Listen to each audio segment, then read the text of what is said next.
Friends, வருந்தேறும் உறவுகள் அனைவருக்கும் வணக்கம். நம்மளோட சேனலில் வழங்கக்கூடியதுன்னு பார்த்திங்கன்னா முற்றிலும் இலவசமான வரன் பதிவுங்க. ஸோ இந்த பதிவில் கூட உங்களுக்கான வாழ்க்கை துணை அமையலாம். வீடியோ ஸ்கிப் பண்ணாமல் பார்க்கணும், நம்மளோட சேனல் சப்ஸ்கிரைப் பண்ணிக்கோங்க. பெயர் ஈஸ்வரி, வயது 40 வயது ஆகுதுங்க. ராசி துலாம் ராசிங்க. ஜாதின்னு பார்த்திங்கன்னா இவங்க இந்துல முத்துராஜா சமுதாயத்தை சார்ந்தவங்க. இதில் உட்பிரிவு எதுவாக இருந்தாலும் சம்மதம்னு சொல்லியிருக்காங்க. இதில் கிடைக்காத பட்சத்தில் வேறு ஜாதினாலும் ஓகேன்னு சொல்லியிருக்காங்க. இவங்களுடைய படிப்புன்னு பார்த்திங்கன்னா இவங்க 8ஆம் வகுப்பு அந்த காலத்திலேயே முடிச்சிருக்கிறதா சொல்லியிருக்காங்க. இவங்க கரும்பு ஜூஸ் கடை வச்சு நடத்திக்கிட்டு வராங்க. அது இல்லாமல் ஒரு 2 கடை வாடகைக்கு விட்டுருக்கிறதாகவும் சொல்லியிருக்காங்க.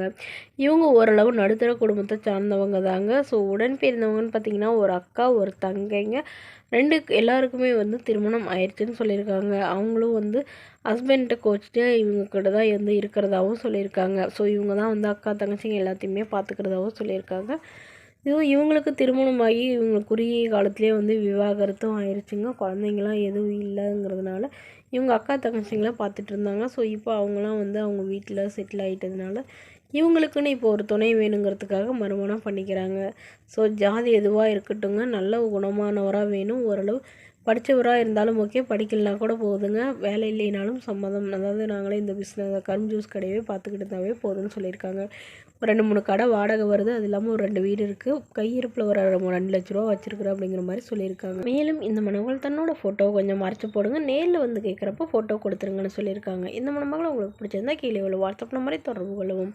அடுத்த வரன் பெயர் பார்த்தீங்கன்னா வனிதா, வயது 37 வயது ஆகுதுங்க. ராசி கும்ப ராசிங்க. ஜாதின்னு பார்த்தீங்கன்னா இந்துவில் முத்துராஜா சமுதாயத்தை சார்ந்தவங்க. படிப்பு பிஏ முடிச்சிருக்காங்க. இவங்க ப்ரைவேட் கம்பெனியில் வேலை பார்த்துட்ருக்காங்க.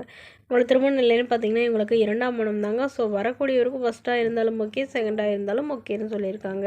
இவங்களுடைய முகவரின்னு பார்த்தீங்கன்னா இவங்க கும்பகோணத்தில் வசிச்சிட்டு இருக்காங்க. மணமகளுடைய எதிர்பார்ப்புன்னு பார்த்தீங்கன்னா மணமகன் ஓரளவு படிச்சிருந்தா பரவாயில்லமாக இருக்குங்க. படிக்கலைனா கூட ஓகே தாங்க. நல்ல ஒரு நிரந்தரமான வேலையில் இருக்கணும்னு இவங்க எதிர்பார்க்குறாங்க. ஸோ இவங்களுக்கு திருமணமாகி 2 வருடங்களுக்கு அப்புறமா இவங்களுக்கும் இவங்களுடைய கணவருக்கும் ஏற்பட்ட கருத்து வேறுபாடுனால பிரிஞ்சிட்டதாகவும், ஸோ ஜாதி எதுவாக இருந்தாலும் இப்போ ஓகேங்க, நல்ல குணமானவராக இருக்கும். திருமணமாகி குழந்தை இருந்தாலும் நான் ஏற்றுக்கிறேன்னு சொல்லியிருக்காங்க. ஸோ இவங்களுக்கு ஒரு பெண் குழந்தை இருக்குங்க. ஸோ தன்னையும் தன்னோட குழந்தையும் ஏற்றுக்கிட்டு நல்லபடியாக பார்த்துக்கிறவராக வேணும்னு கேட்டிருக்காங்க. இவங்க சொந்தமாக சம்பாரித்து ஒரு 10 சவரன் நகை சேர்த்து வச்சுருக்கிறதாவும், அது இல்லாமல் ஒரு 2 லட்ச ரூபா கையிருப்பில் வச்சுருக்கிறதாவும் சொல்லியிருக்காங்க. ஸோ அதை வச்சு ஏதாவது பிஸ்னஸ் பண்ணலான்னு இவங்க ரெடி பண்ணிகிட்டு இருக்கிறதாவும் சொல்லியிருக்காங்க. இவங்களுக்கு உடன் பிறந்தவங்க ஒரு அக்கா மட்டும்தாங்க. ஸோ அவங்களுக்குலாம் திருமணம் ஆயிடுச்சு. இவங்களுடைய அப்பா அம்மா 2 பேருமே இவங்க கூட தான் இருக்கிறதா சொல்லியிருக்காங்க. ஸோ இவங்களுக்கு திருமணம் ஆனதுக்கப்புறம் அவங்க அவங்க வீட்டுக்கே போயிடுவாங்கன்னு சொல்லியிருக்காங்க. ஸோ இந்த மணமகளை உங்களுக்கு பிடிச்சிருந்தா கீழே உள்ள வாட்ஸ்அப் நம்பரை தொடர்பு கொள்ளவும். இது போன்ற இலவசங்களை உடனுக்குடன் பெறணும் நான் சப்ஸ்கிரைப் பண்ணிக்கோங்க. தேங்க்யூ.